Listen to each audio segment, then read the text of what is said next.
आए दिन की इस देखा-देखी से तंग आ गई थी, पर करे क्या, आप समाज के नियम और पिता की बातों को वह टाल भी नहीं सकती थी। प्लीज़ पापा, ये सब बार-बार क्या सही है? आप ही बताइए ना। विभा झुंझलाई सी बोली।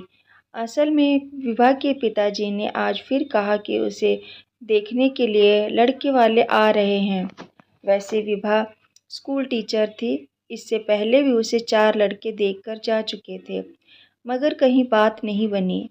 असल में विभा को खाना बनाना नहीं आता था। रिश्तों की बातचीत होती है, मगर जैसे ही मालूम होता कि विभा को खाना बनाना नहीं आता, तो बात लगभग वहीं समाप्त हो जाती। और लड़की है तो माता-पिता की उसकी शादी को लेकर चिंतित होना स्वाभाविक था, मगर आए दिन की इस देखा-देखी से तंग आ गई थी। पर करे क्या, आप समाज के नियम और पिता की बातों को वह टाल भी नहीं सकती थी। इसलिए अनमने ढंग से तैयार हो गई, मगर मन ही मन सोच चुकी थी, इस बार सामने से मना कर देगी। लड़के वालों की ना सुनने का इंतज़ार नहीं करेगी। तकरीबन 1 बजे घर के बाहर कार की आवाज़ आई। विभा की तरह पूरा परिवार समझ गया, लड़के वाले आ गए।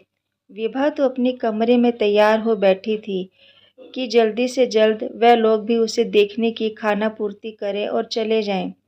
माँ ने आकर विभा को चाय की ट्रे पकड़ाई और बाहर बैठक में चोर नज़रों से देखा। जो लड़का उसे देखने आया है काफ़ी हैंडसम था, मगर उससे क्या होता है, होना तो वही है जो हर बार होता है।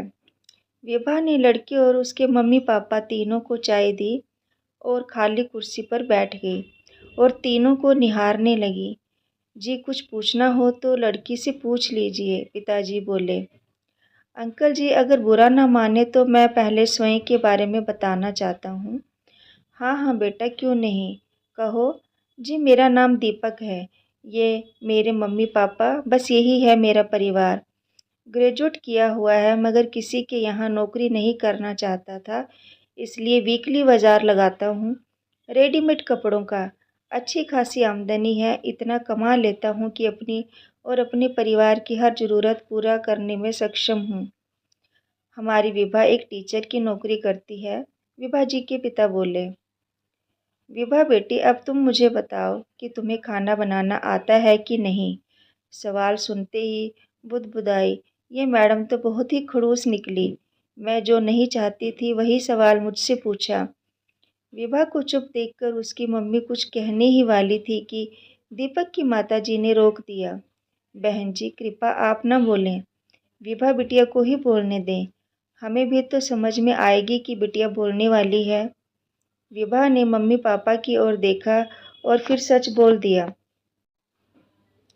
पहले कॉलेज की पढ़ाई और अब स्कूल में बच्चों की अच्छी शिक्षा देने के लिए इन कामों में कभी वक्त ही नहीं मिला कि मैं खाना बनाना सीखूं, पर सीख लूँगी।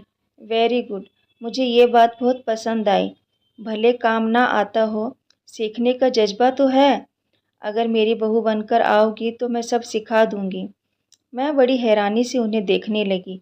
पहली बार कोई महिला होने वाली बहू को खाना न बनाने आने पर खुश थी। विभा, सच बताओ, मुझे खुद खाना बनाना नहीं आता था। अपने परिवार में सबसे छोटी थी तो कभी मौका ही नहीं मिला। मम्मी तो फिर बड़ी दीदी रही।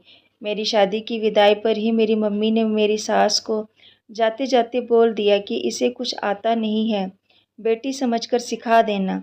वैसे अगर मेरी बेटी बनकर आओगी तो सब सिखा दूंगी। चिंता मत करना बेटी, हम हिंदुस्तानी हैं और हिंदुस्तान में एक बहू को और कुछ आए ना आए खाना बनाना जरूर आना चाहिए। एक ये गुण बाकी सभी गुणों पर भारी पड़ता है। अब स्वेच्छा से तुम दोनों फैसला कर लो।